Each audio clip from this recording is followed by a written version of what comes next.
like a success, think like a success has hit #1 on the New York Times bestseller list.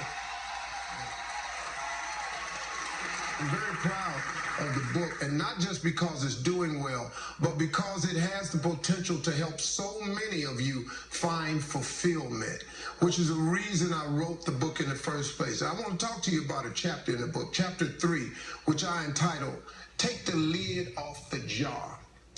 Those of you who own a pet, a dog, you're very familiar with, they have the possibility of catching fleas. Fleas are one of the smallest insects. Fleas have one of the highest vertical leaps of any living insect based on their size. A flea has a 36-inch vertical leap.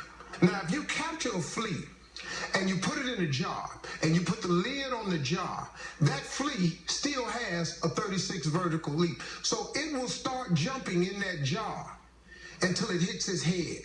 And once it hits his head, he starts making adjustments. So then the flea reduces his jump, and he jumps just high enough to where he almost touches it, but he don't hit the lid and get knocked back down. Now, if you put another flea in there, that flea has a 36-inch vertical. So then once they find out they get knocked down a little bit, that flea starts jumping just before the lid so it don't get knocked down.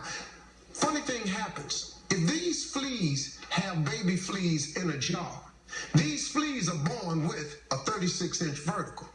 But because their parents are showing them only a 4 or 5-inch jump so they don't get hit, these baby fleas who are born with 36-inch verticals, they jump just as high as their parents jump.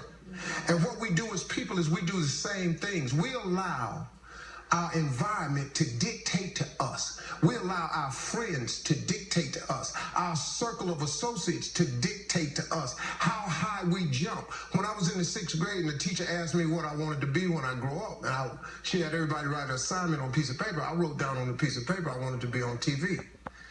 She called everybody's name and had them stand up at their desk, and when she got to mine, she said, "Little Stevie, come up to the front of the class." I'm thinking this is a great moment for me. I've written something on my paper so wonderful that it's better than all the rest. I'm going up to get a gold star.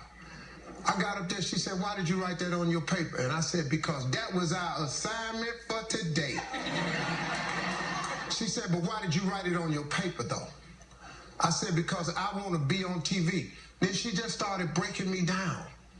Who do you know on TV? Anybody in this school ever been on TV? No, ma'am. Anybody in your family ever been on TV? No, ma'am. She just destroyed me in front of these cats. I thought I was getting a gold star, found out I wasn't. I was heartbroken. She reported me to my parents, and I'm being a smart aleck in class, sent me home with the note pinned on me. I got home, I'm thinking I'm in a world of trouble. My mom tells my dad that I've been a smart aleck in class, and I'm writing down stuff that's unrealistic. He said, "Well, what did you want to be, son?" I said, "I wrote on my paper, I want to be on TV."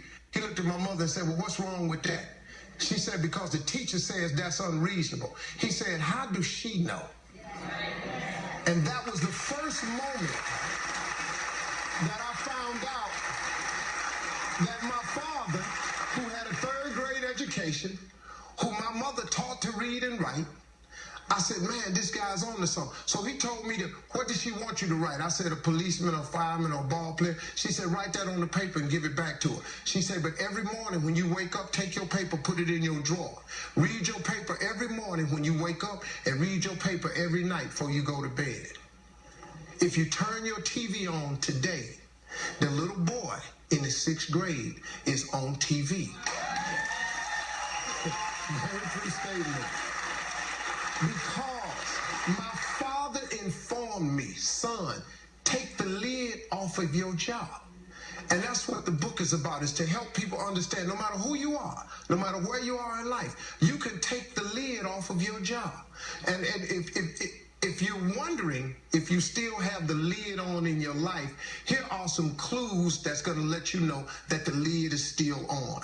If you're not excited about waking up in the morning, if you're sitting around bored out of your mind, if you got time to do everything anybody asks you to do, you probably got the lid on.